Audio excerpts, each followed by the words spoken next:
Hey, thanks for making it to Veterans Info Tap. I'm glad you made it. Wanted to do another, we'll call it a reaction video to the SITREP's 70% rating video, and just watch it here with you and see if I can do any chime in stuff, any clarification along the way. You know, it's hard to get it right, especially in two minutes and 55 seconds. So it's a short video from them, but again, look, they're trying to push the word out. Great, glad. Let's see what they say and go from there. Please hit the thumbs up, subscribe, share with a friend, all that good stuff. I really do appreciate it. The two asks are really, look, hit the thumbs up, let the video run. That helps YouTube push this out to more. Here is the question to you. Leave in the comments if this is something that you find value in, kind of listening to, in this case, the horse's mouth, right? The VA, and giving maybe a little deeper dive or adding in a little 2 cents along the way. So I really appreciate the feedback. Thanks so much, and let's jump into it. Hello, and welcome to another episode of the SITREP. If you are a veteran who is receiving 70% service-connected disability from the Department of Veterans Affairs, I am going to cover 11 different benefits that you can take advantage of. But before I begin, please do me a favor and hit that like button and subscribe. This will help the SITREP in its mission to connect veterans with the benefits they have earned and deserve. Now, you may not know this, but of the 11 benefits I'm going to mention, there is one benefit that only becomes available once a veteran is rated 70% or higher. That benefit is the ability to automatically qualify for long-term care and or community living centers. Senior care is one of the top issues facing families today, and a veteran rated at 70% or more can automatically qualify for senior care. That's outstanding. I'm so glad they led off with that because, look, we are an aging population. Veterans, our greatest generation, is dwindling drastically. And look, that is a real thing, a real challenge for folks. In addition, I'm just going to add in there, and this is not their wheelhouse, which is fine. It's just more of a service to all of us to share this. Also, check with your state. Every state, as far as I'm aware of, has what's called veterans homes. So it also has the ability to offer anything from assisted living all the way through skilled nursing and memory care. So check with your state veterans department, right? So they're called different things in different states, but every state at the state level has their own department for Veterans Affairs stuff. And within that, they usually have a couple of big things, right? As three, the three prongs here are typically benefits, education, and lastly would be the veterans homes. Oh, and cemeteries. So they kind of they work that wheelhouse. So look into that if that's something that you're in need for. Let's move on.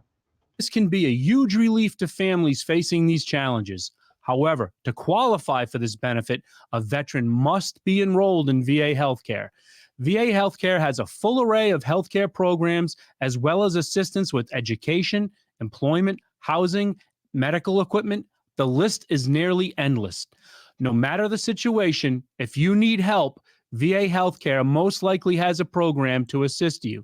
And at 70% disability, it's all free. So if you are not enrolled in VA healthcare, I highly recommend that you start that process as soon as possible. There is a link to the enrollment form in the description below. And by the way, that form is the VA form 10-10. It's 1010. I highly suggest that as well. Whether you need it or not, you might have your own healthcare set up, right, through your job, your employer, whatever. In addition, you should also have VA healthcare set up for these types of situations. All right, let's see where else we're going with this. The remaining 9 benefits are monthly compensation for injuries and illness incurred in the military. At 70%, that equals more than $1,700 per month, with additional compensation for eligible dependents. Additional benefits include a waiver for VA home loan funding fees, direct. All right, so what they're talking about, so everybody knows on number 4, right? And number 3 and number 4, right? That's for whether you're 10% or 100%, you're getting monetary benefit from the VA compensation, right? Service-connected compensation. We all know that. Additional compensation for your eligible dependents starts at rating 30%. Once you get to that magical 30%, you can add your spouse, dependent children, so forth, and get bumps in your monthly compensation. Number 5, the VA home loan funding fee waiver. If you go get a VA home loan for whatever, there's a funding fee. That funding fee is probably going to be either the largest or one of the largest fees that you will pay in conjunction with that loan.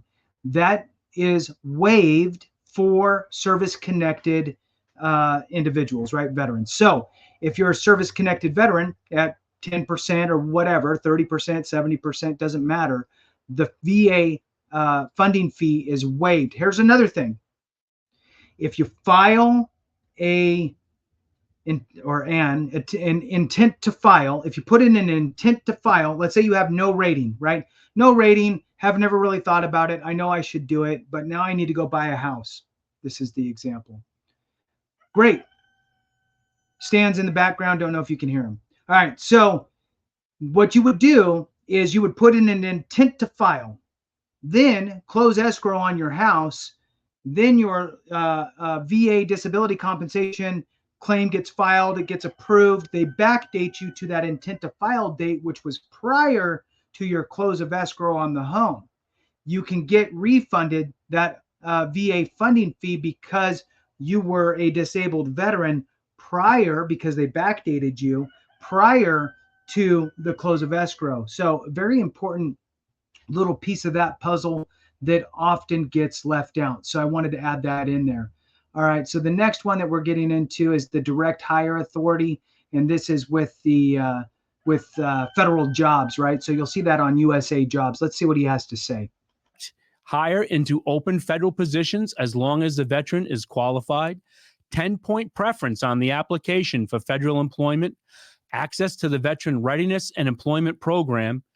So here's the thing. For the hiring authorities within the USA Jobs or federal jobs, really that starts off as a disabled veteran, and then at 30%, nothing really changes. As long as you're over a 30% rating, those things apply.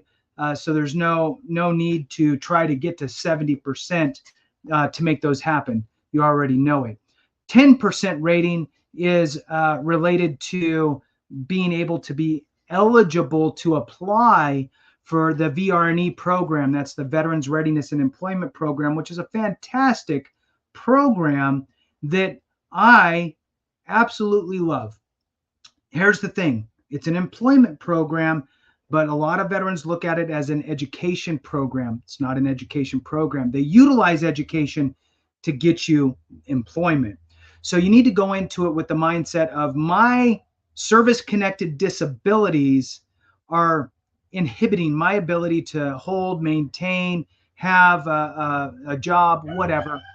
So I need to get essentially a new job that is outside of what I've been doing, that's more, I guess, conducive to my current situation, right? To be able to flourish. Now, the counselor will determine, well, here's some good things for you. This is where we're missing the bar. We need to get you educated here or there or whatever. Could be a master's degree in X, could be a bachelor's degree in Y, could be you need a 30-day crash course on how to be a finance manager through the Automotive Dealership Institute, where they condense it into a 30-day time frame and then help you get a job nationwide as a finance manager for dealerships, whether it's automobile or off-road stuff or tractors or RVs or whatever. So the point is that you'll work with your counselor to figure that out. This is not starting at 70% rating. You can go for this way before a 70%. So I want to throw that out there for folks so they are aware of that program. All right, let's move on. Burial and plot allowance access to military commissaries and exchanges, and travel allowances for going to VA healthcare appointments. Okay, so again, those last ones are really the same thing. Those open up. I mean, back what 6 years ago or so, 5 years ago, they opened up any disabled veteran to be able to go onto bases to be able to utilize MWR, commissary, PX, gas stations, the gym, that type of stuff, right? So that's been opened up to any veteran. So again, a lot of this stuff is not 70% alone. So I don't know. It's a little bit frustrating, I guess, when they don't give where everything starts, if that makes sense.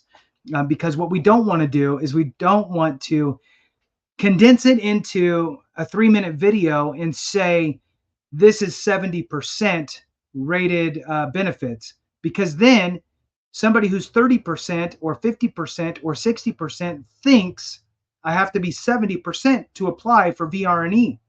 Not true, right?